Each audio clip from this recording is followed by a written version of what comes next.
Pada suatu masa di kerajaan Baghdad terjadi sebuah kericuhan. Rakyat tidak lagi mendapatkan ketenangan seperti biasa. Penyebabnya karena terjadi penculikan dan pembunuhan misterius yang membuat mereka enggan keluar rumah. Kabar itu akhirnya sampai ke telinga Baginda Raja dan Pada suatu hari, Abu Nawas dibuat kaget bukan main. Ketika seorang utusan Baginda Raja datang ke rumahnya, ia harus menghadap Baginda secepatnya. Entah permainan apa lagi yang harus dihadapi. Pernah kamu dengar, ada orang pintar, tapi justru nipu penjual di pasar. Kali ini yang melakukannya bukan orang biasa, tapi Abu Nawas. Suatu hari Abu Nawas lewat di pasar. Sebuah sore yang tenang di Baghdad, Abu Nawas dipanggil menghadap Raja Harun, bukan untuk perkara hukum, bukan pula untuk sebuah hukuman. Kali ini, Raja Harun ingin menguji kecerdikan Abu Nawas melalui sebuah perdebatan. Karpet merah membentang di ruang singgasana. Suatu hari Abu Nawas berjalan-jalan santai di kota. Ia melihat kerumunan besar dan bertanya kepada seorang kawan. Ada keramaian apa di sana?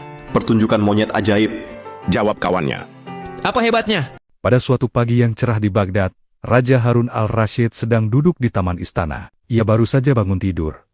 Dan seperti biasa, kepalanya dipenuhi ide-ide aneh untuk menguji kecerdasan. Saat Abu Nawas belum kembali karena sedang pergi bersama seorang pendeta dan ahli yoga untuk melakukan pengembaraan suci, Baginda sangat membutuhkan bantuan Abu Nawas. Beberapa hari terakhir, Baginda sedang merencanakan membangun sebuah istana di awang-awang. Ini karena Suatu hari Raja Harun al-Rashid sedang berjalan-jalan ke pasar. Ia kemudian memergoki Abu Nawas sedang memegang botol berisi anggur. Raja pun menegur dan berkata, "Wahai Abu Nawas, apa yang sedang kau pegang itu?" Abu Nawas gugup. Ia pun menjawab.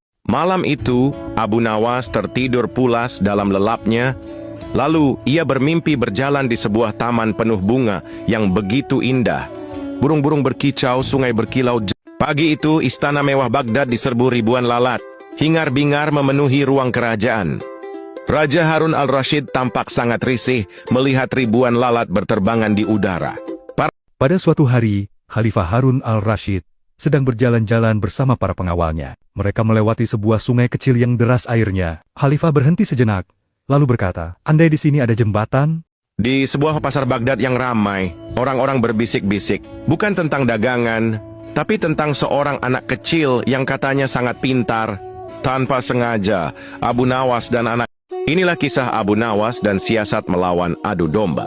Dikisahkan pada suatu hari, Raja Harun al-Rashid merasa resah karena banyak rakyatnya saling bermusuhan akibat fitnah dan Pada suatu hari seorang wanita tua bersama seorang pemuda gelandangan datang ke rumah Abu Nawas. Mereka datang untuk mengadukan sebuah masalah yang menimpa mereka. Setelah mendengarkan cerita mereka, Abu Nawas meminta agar mereka kembali lagi pada malam hari dan membawa teman-temannya dengan membawa. Nabi Isa alaihissalam pernah bepergian bersama seorang murid.